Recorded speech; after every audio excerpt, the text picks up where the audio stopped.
The New York Jets have signed the Davis brothers. One on defense, one on offense. Corey Davis, wide receiver, 3-year contract, $37.5 million. A lot of that guaranteed. And then Jarrad Davis from the Detroit Lions, linebacker, who was one of the more interesting linebackers on the market because he's flashed a lot of potential. He's flashed a lot of ability, but he hasn't really been put in the right place, in the right scheme, and the right defense yet. And I think that is one that might get overlooked because Corey Davis was just signed. But I'm telling you, Jarrad Davis could be somebody that flashes on your defense this year in a lot of different type of ways. So let's start with Corey Davis, though, because that's the big name. That's the big signing. Corey Davis is a really good number 2 wide receiver, I think. He has number 1 ability, like number 1 physical traits. He has good speed. He has good size, obviously strength, tears the ball out of the air, strong hands. Pretty good in terms of gaining separation as a route runner. But there's just always been something a little bit inconsistent about Corey Davis. He's just always been a tad inconsistent. One game will put up a lot of, yards, production, and all of it, make big plays down the field. But in other games, you don't really see him so much. He's not really that productive. So he's come and go. He's hit and miss. But when he's on, he can put up number 1 production. And when he's off, you'll be wondering why you signed this guy to so much money. So that's just the type of player you're getting with Corey Davis. He was obviously a high draft pick of the past and somebody that was upper echelon elite prospect. So he has the physical tools. But I think last year was the first year we really saw him put together a campaign that you started to see a glimpse of what people saw when they drafted him so highly, okay? Actually, I remember him being compared to Terrell Owens in the draft when he was picked.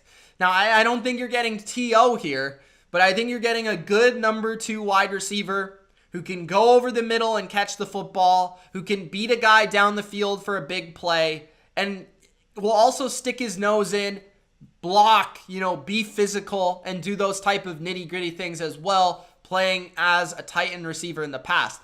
I would also not be shocked, not surprised, if Corey Davis, his production rose as potentially the number 1 receiver of the Jets, but just in an offense that passes the ball more at a higher rate. You could see his stats, hit 1,000 yards. You could see him, with more receptions. I could certainly see that happen. But you have to remember that this is a guy that played on the opposite side of A.J. Brown. A.J. Brown was the number 1 wide receiver for the Titans. It was not Corey Davis. So he did also benefit from being, with the presence of A.J. Brown on the other side of the field. So that was obviously a huge bonus for him.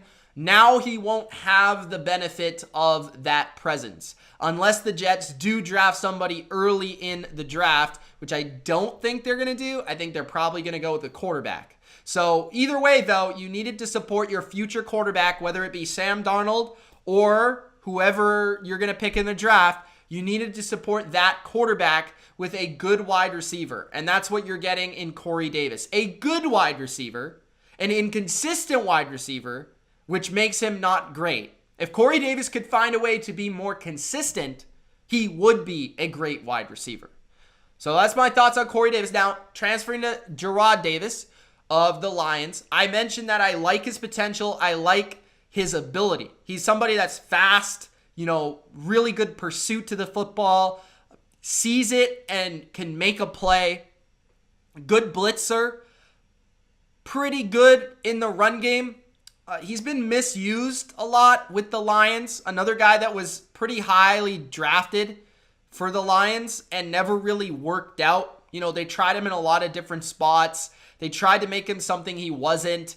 But I think in a defense like the Jets, where he's going to be more of a 4-3, traditional type of that type of guy. Maybe he plays like a KJ Wright role. If you're thinking of the Robert Saleh defense, right, from the 49ers and the Seahawks, you're maybe thinking of somebody that's like the KJ Wright. He has a bit of power and strength to him, but he also has really good speed and ability to flow to the football. So I think a scheme change for him where this scheme is more reliant on sideline to sideline speed, I think that will benefit his play because it's a little bit less thinking and it's a little bit more doing. And I think that's going to benefit Davis overall playing in this system as opposed to one like Matt Patricia's where it's a lot more technical. It's a lot more you have to do this, you have to do that.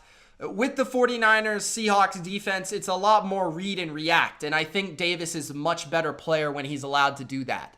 So the Davis brothers in New York with the Jets, we will see how they perform this year in 2021.